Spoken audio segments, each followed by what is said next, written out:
વરાછા ઝોનમાં પાર્કિંગ કાંડ થયો હતો, જેમાં આમ આદમી પાર્ટીના 2 કોર્પોરેટરો જેલ ભેગા પણ થયા હતા.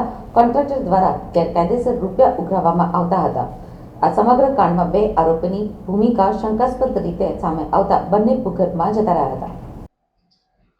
વરાછા ઝોનના કાર્યપાલક ઇજનેર કમલેશ વસાવા કોઈ પણ પ્રકારની રજા લીધા વગર ફરજ ઉપર હાજર રહેતા ન હતા, જેને લઈને શહેરભરમાં ચર્ચા હતી. કોન્ટ્રાક્ટર દ્વારા આમ આદમી પાર્ટીના કોર્પોરેટરો સામે ફરિયાદ નોંધાવતા પોલીસ તપાસ દરમિયાન ચાર્જશીટ તૈયાર કરવામાં આવી હતી, જેમાં કમલેશ વસાવાના નામનો પણ ઉલ્લેખ હતો. કમલેશ વસાવાને શંકા હતી કે તેમની પણ ધરપકડ થઈ શકે છે, તેથી તેઓ ભૂગર્ભમાં જતા રહ્યા હતા. કમલેશ વસાવા પોતાની કેબિનમાંથી બહાર ભાગ્યા હતા. વરાછા ઝોનની અંદર ખૂબ જ મોટા પ્રમાણમાં લોકો પોતાના કામકાજ અર્થે આવતા હોય છે, પરંતુ અધિકારીની ગેરહાજરીમાં કોઈ પણ કામ તેમના માટે શક્ય નથી. એટલું જ નહીં, પરંતુ વહીવટી અધિકારી હોવાના કારણે તેમના નીચે કામ કરતા અન્ય અધિકારીઓની ટીમ પણ મુશ્કેલીમાં મુકાઈ ગઈ હતી.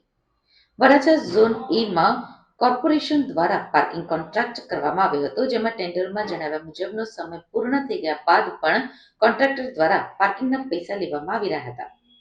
ગેરકાયદેસર રીતે રૂપિયા ઉઘરાણી કરવામાં આવતા હોવાની ફરિયાદ કરતા આમ આદમી પાર્ટીના કોર્પોરેટરે કોન્ટ્રાક્ટરની સામે કેટલાક પ્રશ્નો ઉભા કર્યા હતા.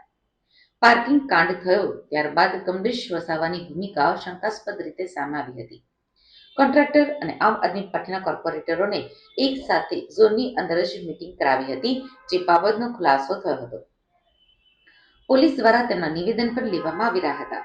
તે દરમિયાન જ તેમને કોર્ટમાં આગોતરા જામીન અરજી પણ મૂકી દીધી હતી. તેઓ ભૂગર્ભમાં જતા રહ્યા છે.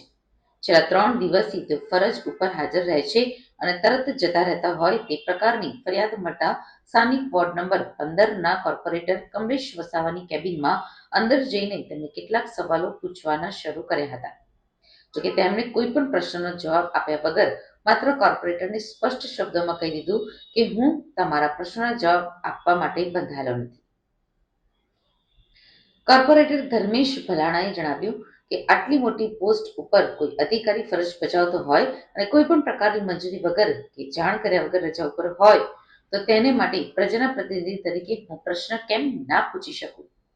તેઓને આખરે પગાર કોર્પોરેશન ચૂકવે છે અને તે પ્રજાના પૈસાના ટેક્સના રૂપિયા છે. એક અધિકારી તરીકે આટલું અક્કડ વલણ કેવી રીતે કોઈ અધિકારી રાખી શકે? એક તો કાંડ ફસાયા છે, ઉપરથી કોઈને જાણ કરતા નથી અને નોકરી ઉપર આવતા નથી. છેલ્લા 2-3 દિવસથી જાણવા મળ્યું છે કે તેઓ આવે છે, અડધો કલાક હાજરી પુરાઈને ફરીથી જતા રહે છે.